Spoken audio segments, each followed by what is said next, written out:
चुनाव होने वाले हैं, इसके मद्देनजर आज चुनाव आयोग प्रेस कॉन्फ्रेंस कर रहा है। चुनाव आयुक्त सुशील चंद्रा ने कहा कि उत्तर प्रदेश विधानसभा चुनाव का कार्यकाल 14 मई को खत्म हो रहा है। हमने सभी राजनीतिक पार्टियों के प्रतिनिधियों से मुलाकात की है। सभी जिलों के जिलाधिकारी और एसपी से मुलाकात की गई। इसके अलावा वरिष्ठ अधिकारियों के संग चर्चा भी की गई। उन्होंने कहा कि सभी विभागों के अधिकारियों से मुलाकात कर ली गई है और अपराधों को नियंत्रित करने की लेकर चर्चा हुई है। 2022 यूपी विधानसभा चुनाव को लेकर चंद्रा ने कहा कि राजनीतिक दलों में अनुरोध किया है कि कोविड प्रोटोकॉल को ध्यान में रखते हुए चुनाव कराए जाएं। हालांकि उन्होंने रैलियों के आयोजन को लेकर चिंता व्यक्त की है। उन्होंने कहा कि अंतिम मतदाता सूची 5 जनवरी 2022 को जारी की जाएगी। वहीं चुनाव आयुक्त ने कहा कि 80 साल से ज्यादा उम्र के लोग अगर न आना चाहें तो वो चुनाव आयोग उन्हें घर पर वोट डालने की सुविधा देगा।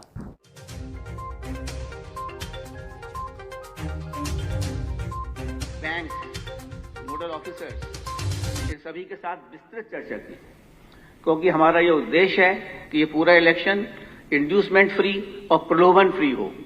इसके लिए उनकी बहुत ही एक मीटिंग ली गई, जिसमें उनको सख्त निर्देश दिए गए हैं कि किसी तरह का भी प्रलोभन और किसी तरह का भी एक्साइज डिस्ट्रीब्यूशन, मादक पदार्थों का डिस्ट्रीब्यूशन, फ्री बीज डिस्ट्रीब्यूशन किसी तरह से भी ना हो पाए, और उनसे उसके बारे में पूरी विस्तृत चर्चा की गई।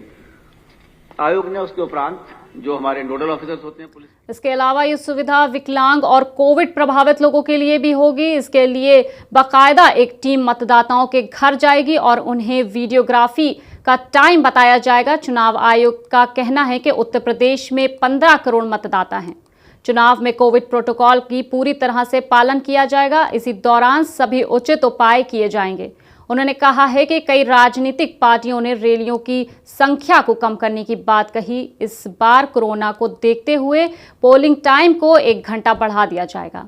उन्होंने कहा है कि सभी मतदान केंद्र पर वीवीपैट लगाए जाएंगे। चुनाव प्रक्रिया में पारदर्शिता सुनिश्चित करने के लिए लगभग 1 लाख मतदाता केंद्र पर लाइव वेबकास्टिंग की सुविधा उपलब्ध कराई जाएगी।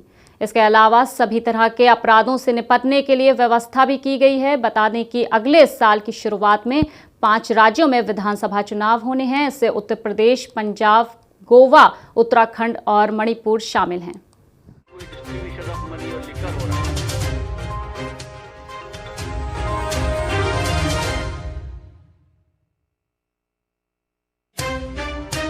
चुनाव आयोग ने बताया कि कोरोना संकट को ध्यान में रखते हुए यूपी में पोलिंग बूथ की संख्या को 11,000 तक बढ़ाया जाएगा। उत्तर प्रदेश में कुल संख्या 1,74,391 बूथ होंगे। लखनऊ में अपनी प्रेस कॉन्फ्रेंस में मुख्य निर्वाचन आयुक्त सुशील चंद्रा ने बताया कि 18 से 19 साल के नए मतदाताओं की तादाद पिछले चुनाव से 3 गुना ज्यादा है। लखनऊ में मुख्य चुनाव आयुक्त सुशील चंद्रा ने बताया कि राज्य में अब तक के मतदाताओं की कुल संख्या 15 करोड़ से अधिक है। SSR 2022 के अनुसार अब तक 52.8 लाख नए मतदाताओं को सम्मिलित किया गया है। बता दें कि 5 जनवरी तक फाइनल मतदाता सूची जारी होगी। उसके बारे में भी शिकायत की और दलों के प्रतिनिधियों में से एक ने पुलिस द्वारा उनकी रैलियों पर अनुचित प्रतिबंध लगाने का आरोप भी लगाया। उन्होंने ये भी बताया कि उनके प्रत्याशी भी आर्थिक रूप से इतने सक्षम नहीं हैं कि विज्ञापनों का प्रसारण कर सकें।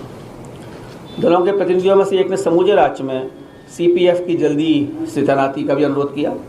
अधिकतर राजनीतिक दलों ने प्रचार प्रसार के दौरान धनबल, शराब, मादक पदार्थों और मतदाताओं को फ्री बीज दिए जाने पर संभावना जताई तथा इसके माध्यम से चुनाव प्रभावित होने की चिंता भी व्यक्त की। विभिन्न राजनीतिक दलों के प्रतिनिधियों ने हेट स्पीच तथा रैलियों में बेहिसाब इस्तेमाल किए जाने पर चिंता की। राजनीतिक दलों के प्रतिनिधियों में से एक ने पेड न्यूज़ को लेकर भी अपनी चिंता व्यक्त की है। राजनीतिक दलों के प्रतिनिधियों ने जिन मुद्दों पर अपने आयोग के समक्ष रखे हैं उन सभी मुद्दों से आयोग अवगत है। भारत निर्वाचन आयोग मतदान प्रक्रिया को और अधिक सुगम, सहज, सरल और प्रलोभन मुक्त करने के लिए सदैव प्रयासरत है।